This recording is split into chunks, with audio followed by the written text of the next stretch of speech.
ఒక అపారమైనటువంటి పెన్నిధి, నవరసభరితమైనటువంటి సాహిత్యం. అందులో ఒక చమత్కారమైన శ్లోకం. ఒక్కోసారి పెద్దవాళ్ళని చూసి మనం కుర్రవాళ్ళు అనుకుంటూ ఉంటారు, ఏమిటో వీళ్ళు పెద్ద రకం వచ్చింది కానీ వీళ్ళకి సరైన తెలివితేటలు లేవండి, అది మెయింటైన్ చేసే విధానం అది కాదు అని ఏదో అంటూ ఉంటారు.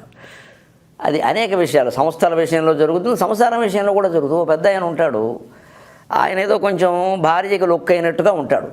ఉండొచ్చు, వారి పరిస్థితులు వారివి, వారి మధ్యలో ఎంత అనురాగం ఉందో మనకేం తెలుసు. కానీ ఈ కుర్రాడు చూసినవాడు శిష్యుడో వీడెవరో బయటవాడు, ఇంట్లో వాళ్ళైతే అనుకోరు, వాళ్ళకి తెలుసు. బయటవాడు శిష్యుడు లాంటి వాడు ఏమనుకుంటాడంటే గురువుగారు పాఠం బాగానే చెప్తారండి కానీ అమ్మగారిని చూస్తే భయపడిపోతారు అనుకుంటాడు.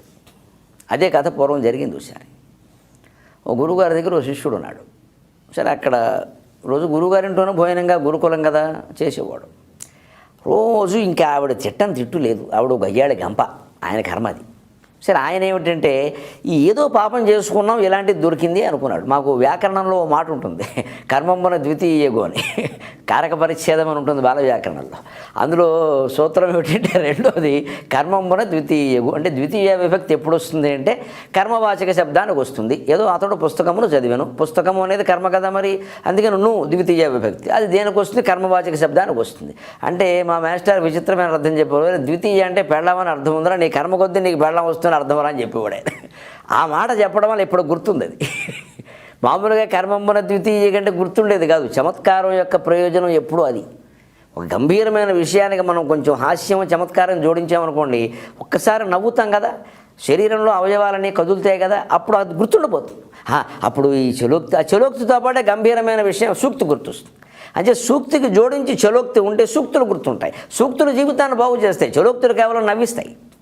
అలా చెప్పేవారు పాఠాలు, వ్యాకరణ పాఠమే అలా చెప్పేవారు, కావ్య పాఠాలు అలా చెప్పాలి. ఇంకా అందుకని కర్మంబన ద్వితీయ యోగం అనేవారు. అలాగే ఈ గురువుగారు నా కర్మ కొద్దీ దొరికింది, ఏదో ఈ జన్మకు అనుభవిస్తే గొడవ వదిలిపోతుంది, ఈ తర్వాత చూసుకో. బహుశా ఇలాంటి వాళ్ళు ఏమిటంటే విచిత్రంగా ఈ కర్మ కొద్దీ దొరికిన భార్యలైనా భర్తలైనా కర్మ తీరాక పోతారు, గొడవ వదిలిపోతుంది. ఆయన అనుకున్నట్టు, ఆయన శాస్త్రం చదువుకున్నాడు, ఏదో పోతుంది, రోగం వచ్చిపోతుంది, దాంతో దెబ్బలాట మనకి.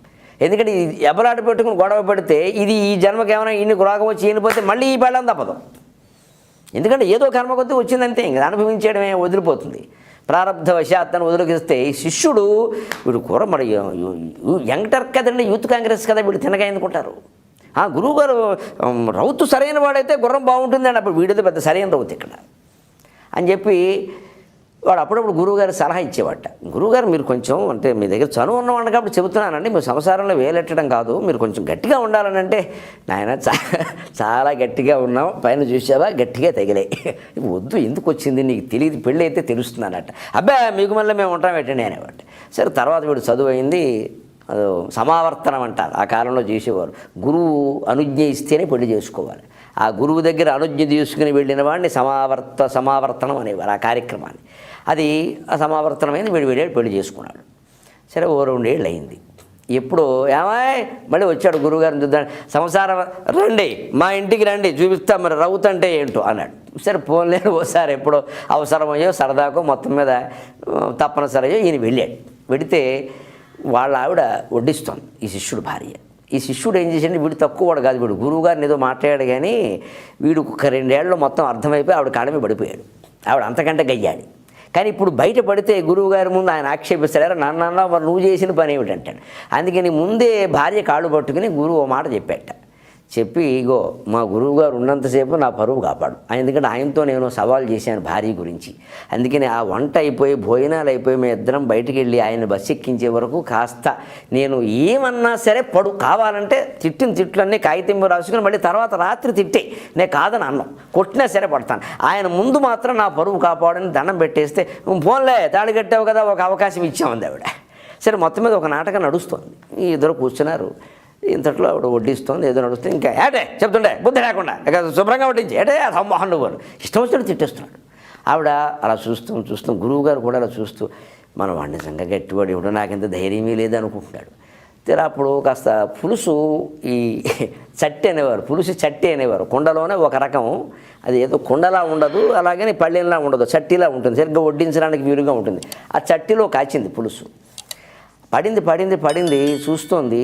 వాళ్ళు ఏదో ఒక సమయం ఉంది వీళ్ళ మధ్యలో, ఆ సమయం అయిపోయింది. ఒక గంట ఏదో చెప్పుంటాడు, ఆ గంట దాటిపోయింది. ఇంకా ఆవిడ అసలు ఆ స్వభావం దురతిక్రమ, ఆ గయ్యాడి స్వభావం ఉన్నవాడు ఆగలేరు. అందుకని గంట అయిపోయింది, ఇంక నేను ఎందుకు ఆగాలి అన్నట్టుగా చూస్తోంది. వీడప్పుడు ఆ పులుసు చెట్టు పట్టుకురాగానే ఏదో అన్నాడు ఇలాగే ఒళ్ళుమండి. ఆ పులుసు అక్కడ పారబోయడమే కాకుండా చట్టి పెట్టి వీడిని కొట్టింది నెత్తి మీద. దెబ్బకి 3 ముక్కలైంది ఆ కుండ. వెంటనే చంపేస్తాను, ముందు కుండ ఖరీదు 10 రూపాయలు, అది కట్టెళ్ళింది. పులుసు చట్టి పెట్టి వాడిని కొట్టడమే కాకుండా శిష్యుడి నెత్తి మీద ఆ చట్టి ఖరీదు 10 రూపాయలు, అది కట్టి వెళ్ళి అది చంపేస్తాను కూడా. ఇందాక నుంచి డ్యాన్స్ ఆడుతున్నావు ఇక్కడ, నీకు నాకు ఒప్పందం అయిపోయింది. దెబ్బ గురువుగారికి బయటపడి ఆ విషయం అర్థమైపోయి వెంటనే మరి పండితులే కదండి, ఒక నవ్వు ఒక మాట చెప్పాడు, అనేక శతభాండ అని. శిష్య, ఇప్పుడు నా భార్య కనిపిస్తే నాకు నమస్కారం చేయాలని ఉందయ్యా, చాలా గొప్పది నా భార్య. ఎందుకంటే అనేక శతభాండ అని భిన్నాని మమ మస్తకే, అహో భాగ్యవతీ నారీ భాండమూల్యం నయాచతే. అనేక శతభాండాన్ని భిన్నాన్ని మమ మస్తకే. అబ్బాయి, మా ఇంట్లో కూడా ఉన్నది గయ్యాళి గంప, నీకు తెలియదు ఏముంది, నువ్వే భోజనం చేసావు కదా. కానీ మీ ఆవిడ కంటే మా ఆవిడ మంచిదేనయ్యా. నా నెత్తి మీద కూడా కొన్ని 100 కుండలు పగిలే, కానీ డబ్బులు అడగలేదు నన్ను ఎప్పుడు. పగిలింది పోతే పోయిందని ఊరుకుంది, నేను డబ్బులు కూడా అడుగుతోందంటే మీ ఆవిడ కంటే మా ఆవిడ చాలా భాగ్యవతీ నారీ భాండమూల్యం నయాచతే. అనేక శతభాండాన్ని భిన్నాన్ని మమ మస్తకే, అహో భాగ్యవతీ నారీ భాండమూల్యం నయాచతే.